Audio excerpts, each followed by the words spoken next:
The Archbishop of Canterbury, Justin Welby, has been sticking his nose into censorship issues. At a speech to the Board of Deputies of British Jews last week, he was asked what could be done to curb prejudice in universities. His suggestion was for the government to cut funding to those that neglect to protect minority students from being abused, insulted and excluded. But should the Archbishop be meddling in campus politics? Well, author and academic Frank Furedi has written about this very topic for his new Spiked column called The Archbishop of Political Correctness, and we can speak to Frank now. Frank, thanks so much for joining us on the show. I want to ask you first about your article. Now, it is your view that the Archbishop of Canterbury has made an error here. What is it? Well, I think he's made several errors. He basically confused the position of Jewish students who are facing a lot of discrimination. They're being cancelled very often on campuses with the position that trans activists face.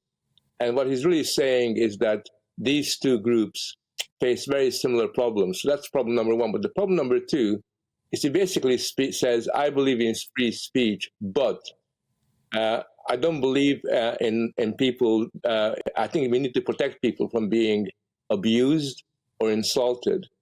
And it seems to me that if you're saying that you have to protect people from being insulted to the point at which you prevent people from speaking freely, then what you are really saying is that people have a right not to be offended.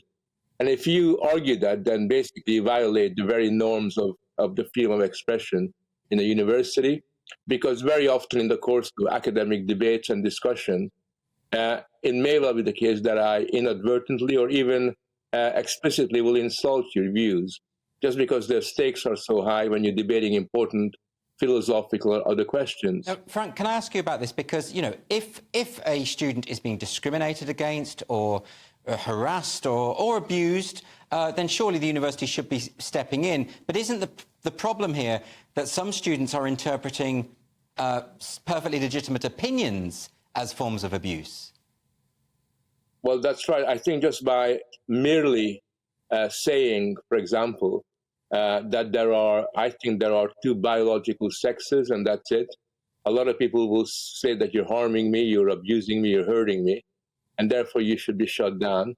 But also the number of points that people make about everyday life, which are now interpreted as abusive or harmful, is expanding all the time.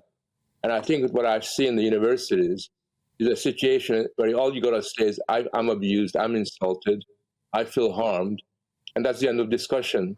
And there's no way of actually sort of saying, well, at the end of the day, you know, we are discussing philosophical or biological or academic questions, and those discussions are not about hurting anybody, they're about resolving tricky questions. Is it just that the Archbishop doesn't really understand what's going on university campuses, so that he conflates overt anti-Semitism, for instance, with a feminist saying there are only two sexes? He thinks that that's somehow the same. Well, at first I thought maybe he's a little bit out of touch, maybe he doesn't quite grasp the dynamics of campus politics. But when you read his stuff more closely, it's very evident that he's really bought into trans ideology.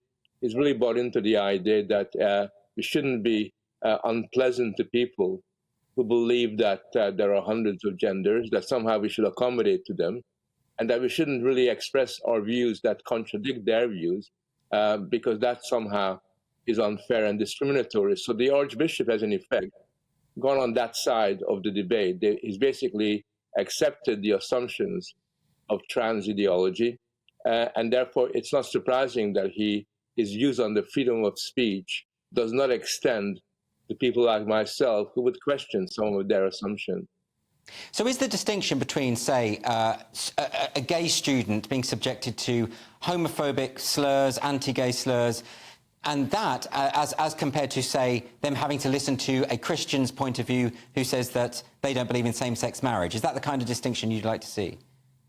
Exactly. So, for example, you know, we can be entirely, we should be able to be entirely relaxed about discussing the rights and wrongs of same-sex marriage. We can talk about the different views on that.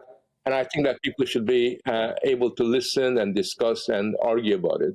I think that's what a free society does. On the other hand, If I basically say something horrible to a person on the ground of their sexuality, on the ground that, for example, they're gay, that's a different story altogether, because then, we're not discussing an idea, we're not debating the content of a particular concept. I'm just merely there to attack and hurt somebody using words that are likely to upset and damage somebody else's point of view. And that's a different story altogether. Well, Furedi, thank you for making that distinction. I think it's very important. Thanks for joining me today on Free Speech Nation.